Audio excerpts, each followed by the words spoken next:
Fala galera, tudo bem? Beleza? Pessoal, estamos nos encaminhando, não sei se felizmente ou infelizmente, né, para o final aqui do artigo 5º da Constituição Federal.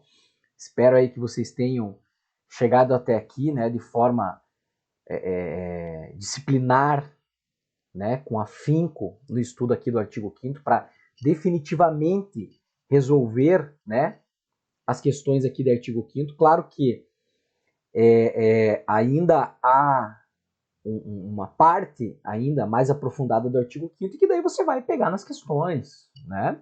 Alguma parte doutrinária, alguma jurisprudência, alguma malevolência do examinador na hora da cobrança da questão, e daí você vai se fundamentar muito mais aqui na resolução de questões de prova, né?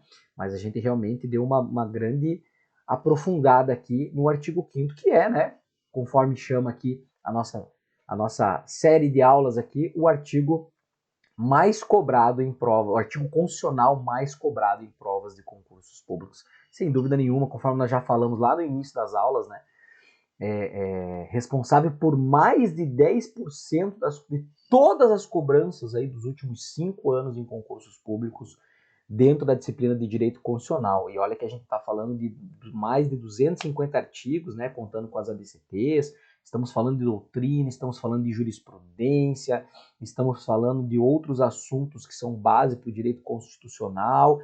Então o artigo 5º é responsável por mais de 10%, então é disparadamente assim, uma coisa louca, o artigo mais cobrado em questões de prova. Inclusive ele te dá base para diversos outros assuntos, dispositivos, ramos do direito. O artigo 5º nos dá essa base, né? Então vamos lá, galera, vamos prosseguir, porque ainda restam alguns dispositivos para tratarmos, ok? Então já está na tela aí para nós. Nós tínhamos então finalizado a parte de remédios constitucionais e vamos dar sequência. Daqui a pouco entraremos nos parágrafos do artigo 5º para, de fato, finalizarmos na íntegra o artigo 5º. Todos os seus 78 incisos, o seu caput, os seus 4 parágrafos e as suas diversas alíneas, inclusive aqui teremos mais algumas aí nessa reta final. Legal? Então vamos lá, galera. Próximo dispositivo, inciso 74. O Estado prestará... Opa, só um pouquinho, galera. Só um pouquinho. Esqueci aqui de colocar... Aí, pessoal, daí fica muito melhor a visualização para vocês. Isso. Aí sim, galera. Olha lá. O Estado, inclusive, seria o anterior. Isso, a gente terminou ali a parte, ó. Lembra-se que a gente terminou aqui em ação popular, né? Foi o último remédio constitucional que nós tratamos. Então agora vamos para o próximo dispositivo, que é o 74.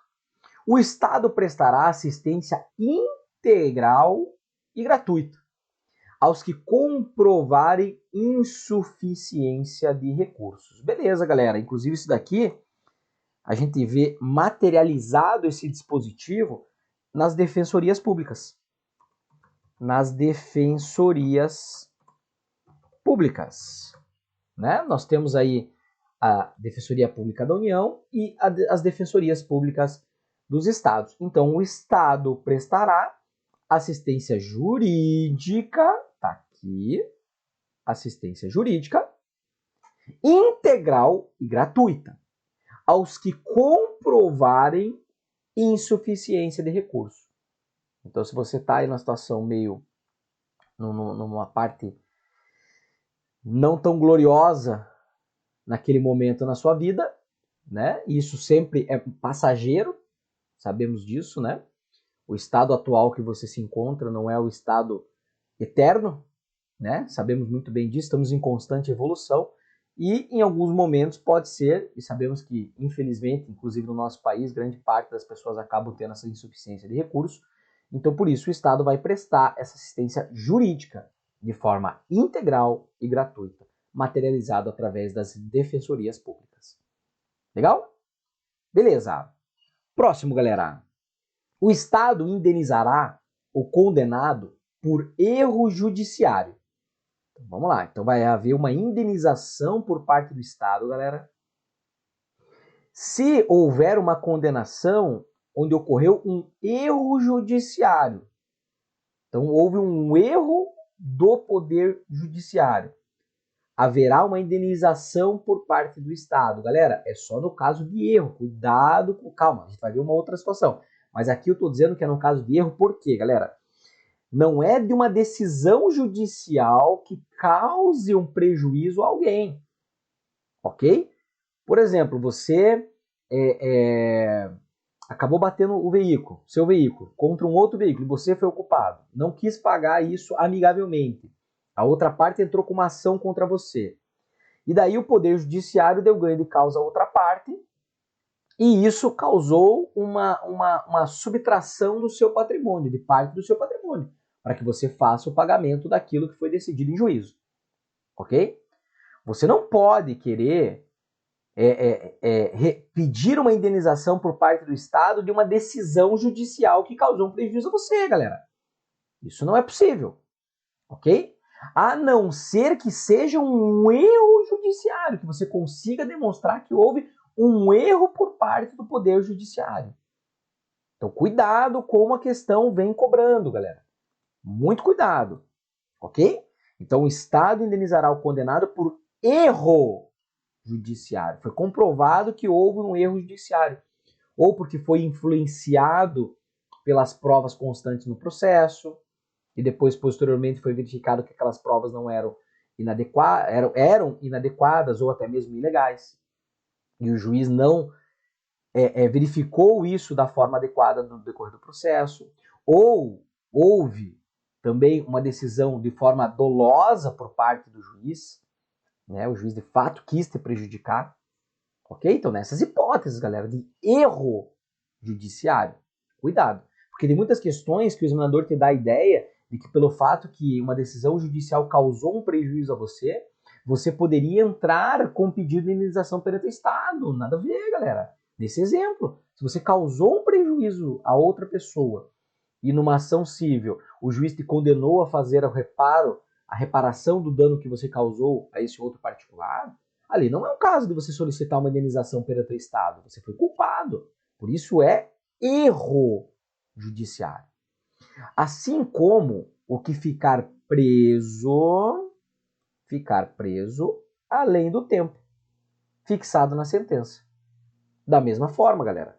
Então, o Estado indenizará o condenado por erro judiciário, assim como o que ficar preso além do tempo fixado na sentença, agora na esfera especificamente criminal. Tudo bem? No primeiro momento, houve um erro judiciário do condenado, a primeira parte, né, do erro judiciário em relação à sua condenação no âmbito do Poder Judiciário, de forma genérica, você pode receber condenação em todas as esferas. Já na segunda parte, aí ele especificamente trata do âmbito criminal. Assim como que ficar preso, quando a gente fala de cerceamento do seu direito de ir e vir, a gente está falando então da esfera criminal, especificamente penal. Assim como que ficar preso além do tempo fixado na sentença.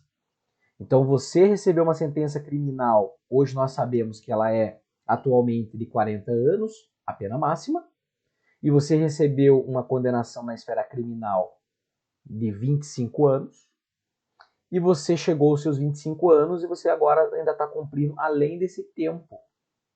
Não é incomum nós verificarmos situações como essa, ok? Então, da mesma forma, nas duas situações, se houve um erro judiciário de uma forma genérica numa condenação que você receba no Poder Judiciário, ou especificamente na esfera criminal, ficar preso além do tempo, nas duas hipóteses você poderá solicitar uma indenização perante o Estado. Ok? Tudo bem? Maravilha! Seguindo, galera. São gratuitos para os reconhecidamente pobres. Galera, tem que tomar muito cuidado aqui, galera. Para os reconhecidamente pobres. Porque nós verificamos, galera, em outro dispositivo anterior que nós vimos, galera, que serão gratuitas o direito de petição e o direito de certidão perante os órgãos públicos. São gratuitos. Nós vimos isso, ok? Só que lá, galera, não é para o reconhecidamente pobre. Lá é de uma forma generalizada. Todos nós, mesmo não sendo reconhecidamente pobres, temos direito em relação às certidões e direito de petição perante os órgãos públicos de forma gratuita. Nós discutimos isso lá. Inclusive eu falei para vocês, cuidado, aqui gratuito no sentido de não termos que pagar uma taxa, por exemplo, né? Mas não significa que não pagaremos nada, porque poderá, no caso das certidões, ser nos cobrado emolumentos. Então não significa essa gratuidade, galera, no sentido de não pagarmos nenhum tipo de tributo para termos acesso às certidões e o direito de petição perante os órgãos públicos. Ok? Mas o que é mais importante neste momento é lembrarmos que quando nós vimos lá o dispositivo, nós vimos, volte inclusive lá, volte no dispositivo. Vocês estão aí com a Constituição Federal em mãos. Volte no dispositivo que ele vai tratar que nós teremos gratuitamente acesso às certidões e ao direito de petição perante os órgãos públicos. Mas ele não faz distinção de reconhecidamente pobre. Por isso que é importante, porque o examinador aqui, ele tenta te sacanear e você próprio acaba se confundindo. Então, cuidado, porque são gratuitos para os reconhecidamente pobres, na forma da lei. E aqui, galera, não vamos entrar numa discussão infraconstitucional, ok? Porque é o que consta aqui na Constituição Federal, é o que é cobrado em questões de prova, porque nós sabemos que hoje a legislação infraconstitucional, ela traz um outro entendimento aqui. Mas tanto que a própria Constituição fala na forma da lei. E a legislação infraconstitucional, ela amplia essa gratuidade. E há algum problema nisso? É inconstitucional? Claro que não. Aqui a Constituição Federal tentou resguardar os reconhecidamente pobres. Mas se a legislação infraconstitucional ela vai ampliar este acesso gratuito, sem problemas. Não há problemas. Não é inconstitucional. Pelo contrário, ela está ampliando ainda aquilo que a Constituição Federal tentou dizer aqui. Ok?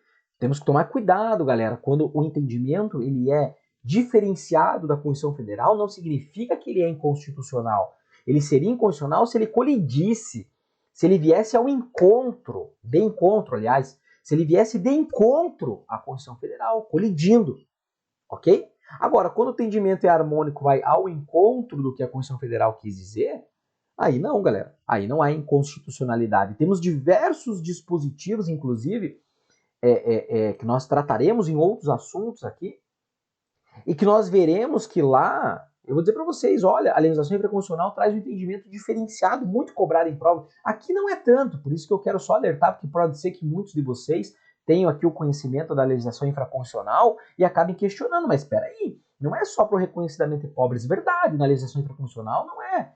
Mas aqui nós temos que guardar aquilo que está no texto constitucional e o que as bancas acabam cobrando. Ok? Então não é porque traz um texto diferenciado da Constituição que será inconstitucional, tem que ser feita uma análise no caso concreto. Então, galera, são gratuitos para os reconhecidamente pobres, na forma da lei. O que, galera? O seu registro de nascimento e a certidão de óbito. Ok? Ou seja, galera, se você é pobre, para nascer e para morrer, é na faixa. Ok? Então guarda aí. Se você é pobre, se você é reconhecidamente pobre, para nascer e para morrer, é na faixa. Legal? Então guarda aqui, dispositivo muito importante. O registro civil de nascimento e a certidão de óbito para os reconhecidamente pobres são gratuitos na forma da lei. Legal? Maravilha, galera. Seguindo. São gratuitas também as ações de habeas corpus e habeas data. Opa, já tínhamos tratado isso, galera, na gratuidade. Lembra quando nós finalizamos a parte lá de remédios, lá na ação popular, que ele nos deu a deixa no final do dispositivo da ação popular? Tudo bem? Então lá nós já vimos, galera, o que a gente viu lá que é gratuito? HC e o HD. Além disso, de acordo com os remédios constitucionais, os 5, HC, HD, ação popular, mandado de segurança, mandado de injunção, nós vimos que no caso da ação popular, em regra, ela é gratuita. Mas poderá ser onerosa? Sim, se você estiver de má fé. Nós vimos. Você arcará com as custas do processo, mais o ônus da sucumbência, que é o advogado da outra parte que teve que ir lá defender a parte, por você de má fé ter agido contra ela. Ok? E daí os dois mandados nós vimos que eles não são, inclusive a própria Constituição Federal traz aqui que a gratuidade seria no HC e no HD. Só que aqui, galera, ele traz uma complementação. E, na forma da lei novamente, os atos necessários ao exercício da cidadania. Inclusive, nós podemos incluir aqui o que acabamos de falar também, ok? O que acabamos de dizer, galera, em relação ao dispositivo anterior, que quando a gente for falar, quando a gente fala de certidão e de direito de petição perante os órgãos públicos, eles também serão gratuitos. Então se incluem também dentro dos atos necessários ao exercício da cidadania essa gratuidade do dispositivo que nós tínhamos visto anteriormente. Legal? Então guarda aí. Este inciso nos traz os dois remédios que nós vimos que de fato eles são sempre gratuitos e também os atos necessários ao exercício da cidadania, que dentro deles se inclui o que a gente acabou de discutir no dispositivo anterior em relação ao direito de certidão e de petição perante os órgãos públicos, que também serão gratuitos. Legal? Maravilha! Próximo e último inciso do artigo 5º, galera. A todos do âmbito judicial e administrativo. Isso aqui a gente veio falando em diversos dispositivos. Alguns dispositivos a Constituição Federal ela traz expressamente judicial e administrativo, outros a gente tem que entender que ele trata de judicial e administrativo. A todos no âmbito judicial e administrativo são assegurados a razoável duração... Opa, deu uma caminhada aqui, galera, só um pouquinho. A razoável duração do processo, é a primeira parte. Só um pouquinho que saiu o quadro aqui do lugar. Aí. A razoável duração do processo e os meios que garantam a celeridade de sua tramitação. E os meios que garantam a celeridade de sua tramitação. Então, são duas situações aqui, galera, que são a todos assegurados. E os meios que garantam a celeridade de sua tramitação. Galera, então, tanto no processo judicial como no processo administrativo, aplica-se, galera, a razoável duração do processo e os meios que garantam a celeridade de sua tramitação. Ou seja, o processo tem que caminhar de uma forma razoável. O processo tem que caminhar com celeridade. Infelizmente, eu diria para vocês que esse é um dispositivo pouco aplicado. Infelizmente. Tanto no processo judicial como no processo administrativo, na prática. Mas lembrando, as questões de concurso público, nós precisamos nos atrelar ao que está sendo dito no texto legal. Então, por este motivo, é que nós temos que entender que tem que ser assegurado a todos, nos dois processos, seja ele judicial ou administrativo, que o processo caminhe de uma forma razoável e célere. Ok? Eu até diria que nós poderíamos aqui, galera, para lembrarmos facilmente desse último dispositivo constitucional, que tem que ter uma razoável e célere duração do processo, seja ele judicial ou administrativo. Ok? Maravilha? Aí, galera, finalizamos os 78 incisos do artigo 5º. Você está de parabéns por ter chegado até aqui. Ok? Mas já acabou? Ainda não. Mas já caminhamos um longo caminho até aqui. Ok? Agora, vamos tratar dos seus parágrafos do artigo 5º. Vamos tratar dos seus parágrafos. Deixa eu até colocar eles aqui numa outra coluna, galera, que vai ficar melhor para visualizarmos. Deixa eu trocar de lado aqui também, para não atrapalhar vocês. Isso. a gente consegue aqui visualizar de uma forma aí mais bacana. Então, vamos lá, galera. Vamos dar uma olhada agora nos 4 parágrafos trazidos aqui pelo artigo 5º para nós, ok? Parágrafo 1º, galera. Parágrafo 1º. Os parágrafos são muito importantes, galera. Os parágrafos são muito importantes. Despencam em prova também os parágrafos aqui. Principalmente o 3º, nem se fala. Olha lá, parágrafo 1º. As normas definidoras dos direitos e garantias fundamentais, essas as quais acabamos de finalizar o estudo. As normas definidoras dos direitos e garantias fundamentais têm aplicação imediata. E aqui você tem que tomar cuidado. Porque, galera, nós estudamos a eficácia das normas, ok? E lá nós verificamos, galera, que ela poderá ter eficácia plena, ok? Eficácia contida, ok? E por fim, eficácia limitada. Eu acredito que talvez por 2 momentos ao longo desses encontros a gente teve que trocar uma ideia sobre a eficácia das normas. Eficácia plena, contida e limitada. E lá nós entendemos cada uma delas. Né? Nós verificamos que a plena você tem diretamente o direito e já pode sair exercendo a partir do momento lá que ela foi promulgada em 5 de outubro de 88, ou através de uma implementação de uma emenda constitucional, a partir do momento que a emenda constitucional também é incluída na Constituição Federal e publicada, ali você já sai tendo aquele direito também, isso é eficácia plena. Já na eficácia contida, nós vimos que você até tem o exercício do direito, mas que posteriormente poderá vir uma lei e te solicitar que você cumpra alguns requisitos. Nós vimos dispositivos os quais se remetem à eficácia contida. E, no caso da eficácia limitada, é quando a Constituição Federal te dá o direito, mas você não consegue exercer esse direito.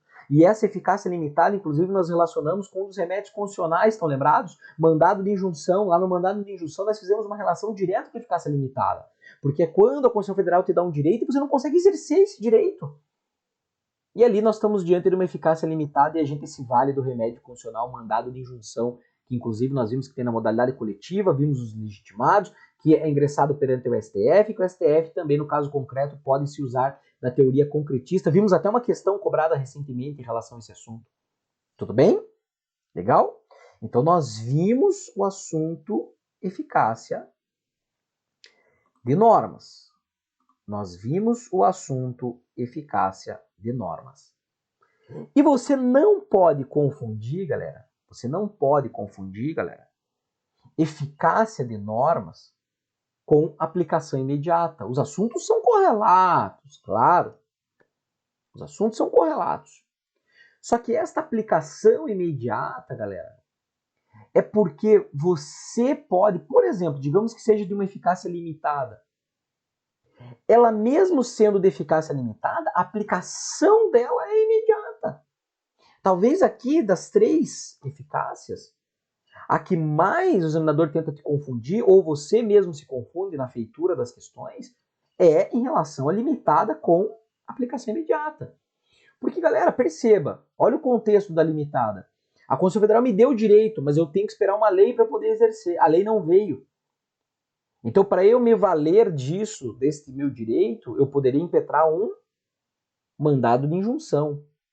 Ué, mas espera aí. Mas se eu já posso impetrar um mandado de injunção, significa que mesmo aquele dispositivo tendo uma eficácia limitada, ele teve uma aplicação imediata. Porque eu estou conseguindo me valer, inclusive, de um dos remédios constitucionais para fazer valer aquele direito constitucional me dado e que eu não estou conseguindo exercer. Ok?